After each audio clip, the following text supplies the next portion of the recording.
Israel terancam diserang dari Lebanon, Suriah, dan Gaza dengan ribuan rudal presisi.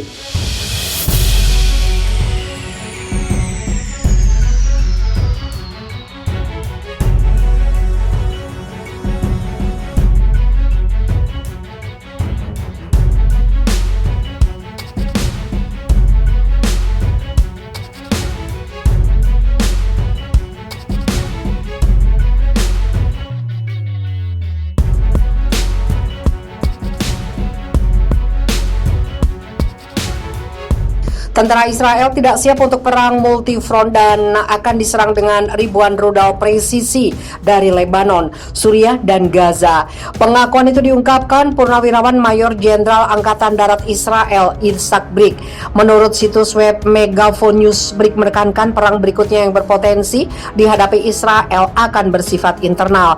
Dia memperkirakan jumlah kehancuran dan kerugian dari perang di masa depan akan sangat besar. Dalam situasi kita saat ini, dalam perang berikutnya tidak akan ada jalan untuk kembali kecuali kita melakukan yang terbaik untuk menyelamatkan diri kita sendiri, ujar dia dilansir Memo pada Senin 8 November. Dia memperkirakan bencana yang akan terjadi dalam perang yang akan datang. Mengapa tidak mungkin untuk mengubah arah, untuk membentuk komisi penyelidikan sebelum perang untuk memperbaiki, menangani, dan mencegah bencana yang tidak dapat kembali lagi, tanya dia.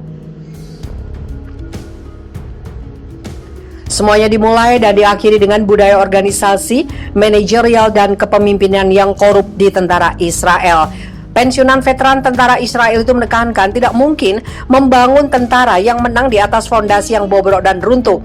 Front dalam negeri dan fasilitas vital akan diserang dari Lebanon, Suriah, dan Gaza selama perang berikutnya dengan ribuan rudal presisi.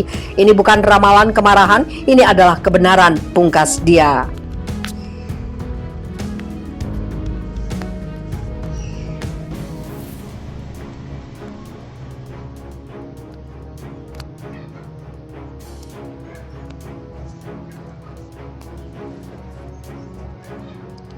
Erdogan, Israel mau rampas Al-Aqsa dari Muslim pakai kedok terorisme.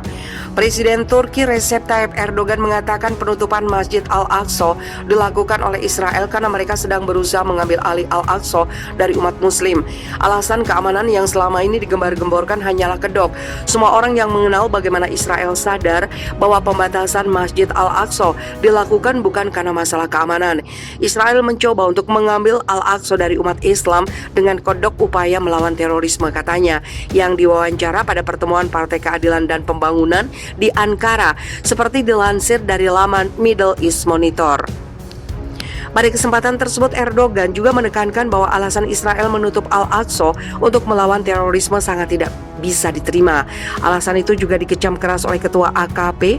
Oleh karena itu, Erdogan meminta agar umat Islam secara aktif membela Al-Aqsa. Ketika tentara Israel secara semena-mena mencemari dasar-dasar Al-Aqsa dengan sepatu tempur mereka dan menggunakan isu-isu sederhana dengan dalih dan menumpahkan darah di sana, giliran kita sebagai Muslim yang belum berbuat banyak bertindak untuk mempertahankan klaim atas Yerusalem. Dari sini saya membuat panggilan untuk semua umat Islam. Siapapun yang memiliki kesempatan harus mengunjungi Yerusalem, Masjid Al-Aqsa. Ayo, mari kita semua melindungi Yerusalem, tambahnya.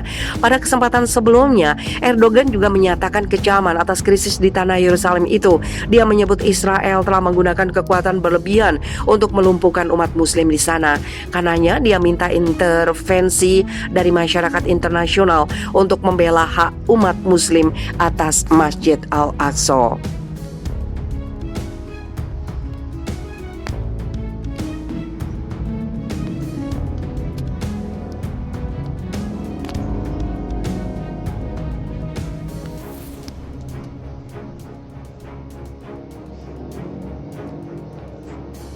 Vladimir Putin, Islam identik terorisme hanyalah permainan Amerika Serikat. Siapa musuh Barat selanjutnya?